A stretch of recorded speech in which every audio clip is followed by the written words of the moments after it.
Another great method you can utilize to come up with tons of content ideas for your website is to subscribe to industry related blogs. So this is a very good way, as essentially when you subscribe to an industry related blog, you're going to get an email every single day, maybe once a week, once a month. It all depends on your frequency, but these emails are going to contain tons of content ideas you can then use for your website.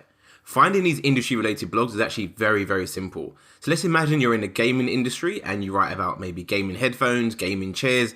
You simply want to go over to Google and just type in best 100 gaming blogs.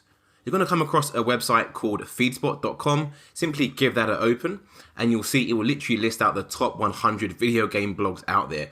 You can literally scroll through them, put in your email and subscribe all from one page. It's very, very handy and it makes the process very, very easy for you. You can also do this for multiple other industries as well. It's not just gaming. It literally applies to any industry out there.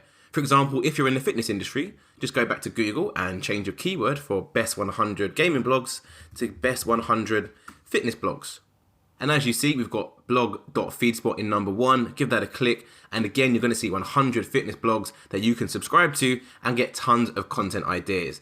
A lot of people do like this idea as it's pretty hands-off. You can literally just put your email address in, sit back, and you're going to get an email every now and then giving you content ideas with minimal effort. So it all comes down to preference really, and picking the strategy which you think is most suited for you. I'll see you in the next video.